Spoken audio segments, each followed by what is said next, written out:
जय हिंद. नमस्ते विद्यार्थी मित्रांनो.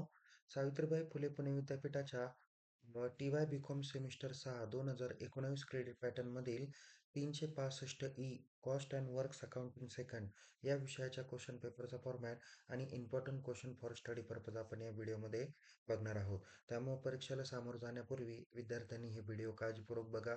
बाकीच्या सर्व विषयांचे व्हिडिओ तुम्हाला या व्हिडिओच्या डिस्क्रिप्शन बॉक्सला तसेच आपल्या यूट्यूब चॅनलला तुम्हाला बघायला भेटणार आहे. चला तर मग सुरुवात करूया आपण 365 E cost and works accounting second या विषयाच्या क्वेश्चन पेपरचा फॉर्मॅट आणि important question for study purpose. विद्यार्थी मित्रांनो, आपल्याला माहित आहे की 365 ई या सब्जेक्टला कॉस्ट अकाउंटिंग सेकंड जरी म्हणत असलं तरी त्याला मेथड्स ऑफ कॉस्टिंग असं देखील नाव आहे. या विषयाची एकूण जी काही प्रश्नपत्रिका असणार आहे ती 50 मार्काची असणार आहे विद्यापीठाची. पासिंगसाठी तुम्हाला 50 पैकी किमान 20 मार्क मिळवणं अपेक्षित आहे. परीक्षेसाठी तुम्हाला टाइम ड्युरेशन हा 2.5 तासाचा असणार आहे आणि परीक्षेचं जे काही माध्यम आहे ते इंग्लिश मीडियम असणार आहे. क्वेश्चन पेपरच्या फॉर्मॅटला सामोरं जाण्यापूर्वी काही महत्त्वाचे इन्स्ट्रक्शन आहे, ते काळजीपूर्वक वाचा. परीक्षेत तुम्हाला एकूण 4 प्रश्न विचारले जातील. पहिली महत्त्वाची इन्स्ट्रक्शन आहे की ऑल क्वेश्चन्स आर कंपल्सरी.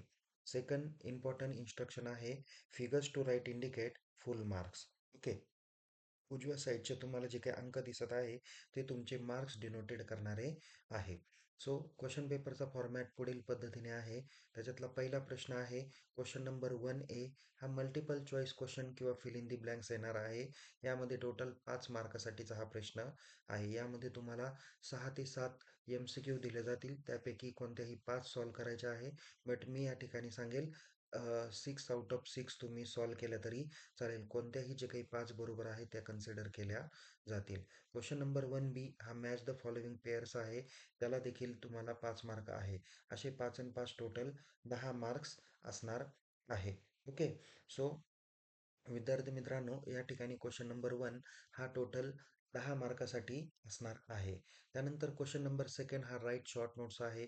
तिथे 3 पैकी कोणत्याही 2 शॉर्ट नोट्स तुम्हाला राईट डाऊन करायच्या आहेत. प्रत्येक शॉर्ट नोट्सला 5 मार्क आहे. असे मिळून 10 मार्कासाठीचा हा शॉर्ट नोट्सचा प्रश्न आहे. त्यानंतर क्वेश्चन नंबर 3 हा प्रॅक्टिकल प्रॉब्लेम आहे. ज्यामध्ये तुम्हाला प्रॅक्टिकल प्रॉब्लेम हा कॉन्ट्रॅक्ट कॉस्टिंगवरती किंवा कॉन्ट्रॅक्ट अकाउंटवरती विचारलं जाणार आहे. त्यासाठी तुम्हाला एकूण 15 मार्क आहे. यामध्ये कशा पद्धतीचे प्रश्न विचारले जातात ते आपण ऑलरेडी तुम्हाला थोडक्यात पुढे सांगणार आहे. फक्त इथे तुम्हाला कसं स्वरूप आहे ते या ठिकाणी सांगितलेलं आहे. पुढचा आहे क्वेश्चन नंबर 4. हा practical problem of process costing आहे.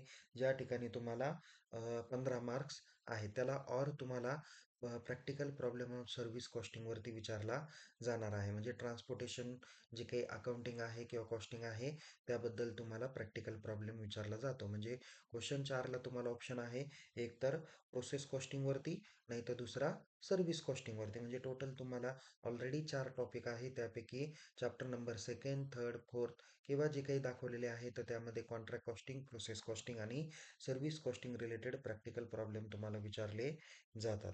ओके. त्यानंतर ते देखील 15 मार्काला प्रॉब्लेम आहे.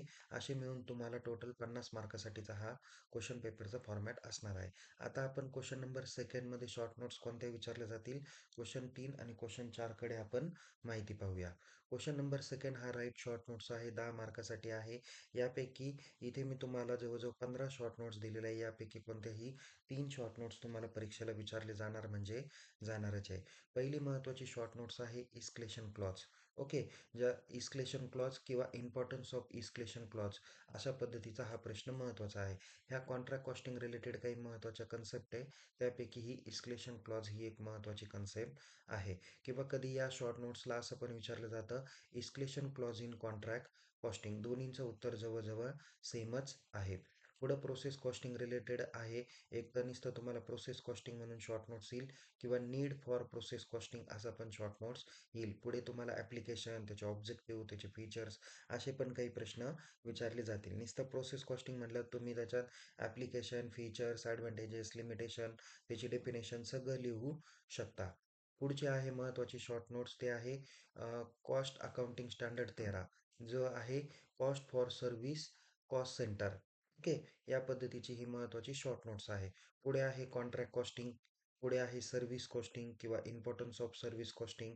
त्यानंतर जॉब कॉस्टिंग आहे, importance of job costing, need of job costing.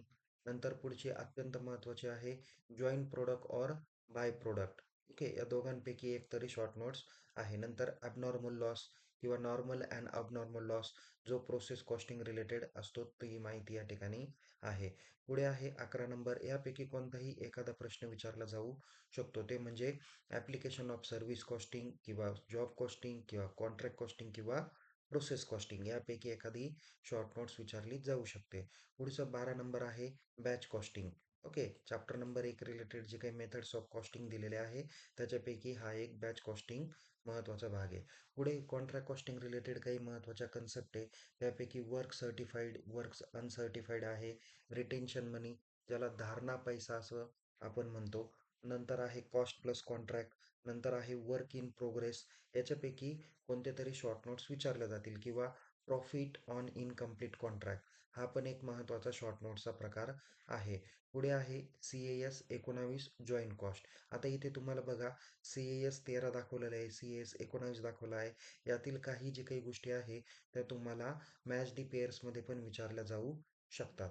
Question number 3 हा तुम्हाला 15 मार्काला आहे, ज्यामध्ये तुम्हाला प्रिपरेशन ऑफ कॉन्ट्रॅक्ट अकाउंट किंवा कॉन्ट्रॅक्टी अकाउंट असे दोन्हीही प्रश्न विचारले जाऊ शकतात किंवा नाही काहीतरी तुम्हाला कॉन्ट्रॅक्ट अकाउंट तरी विचारलं जाऊ शकतं.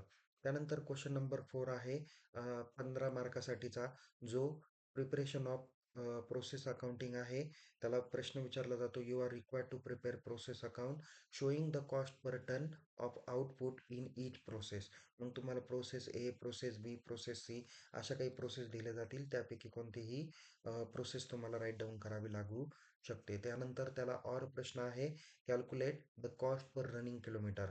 हा सर्व्हिस कॉस्टिंग ट्रान्सपोर्टेशन रिलेटेड आहे. तो सुद्धा प्रॅक्टिकल प्रॉब्लेम तुम्हाला 15 मार्काला आहे. तुम्हाला जर प्रोसेस कॉस्टिंगचा प्रॉब्लेम अवघड वाटत असेल तर तुम्ही सर्व्हिस कॉस्टिंगचा प्रॅक्टिकल प्रॉब्लेम राईट डाऊन करू शकता. बट कॉन्ट्रॅक्ट कॉस्टिंगला कोणत्याही पद्धतीने ऑप्शनल देण्यात आलेला नाहीये. तर विद्यार्थी मित्रांनो, या पद्धतीने आपण 365 cost and works accounting second या विषयाच्या क्वेश्चन पेपरचा फॉर्मॅट आणि important question for study purpose दिलेले आहे. हेच सर्व प्रश्न तुम्हाला येणाऱ्या परीक्षेत विचारले जातील.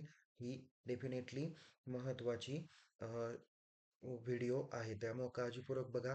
अशाच नवीन नवीन माहितीसह आपण पुन्हा भेटणार आहोत. बाकीच्या विषयाच्या व्हिडिओ देखील तुम्हाला आपल्या यूट्यूब चॅनल आणि टेलिग्राम चॅनलला बघायला भेटतील. अधिक माहितीसाठी आपल्या यूट्यूब चॅनलला सबस्क्राईब करा. टेलिग्राम चॅनलमध्ये सहभागी व्हा. लिंक डिस्क्रिप्शन बॉक्समध्ये देण्यात आलेली आहे. पुन्हा भेटू. तोपर्यंत टेक केअर. जय हिंद. धन्यवाद.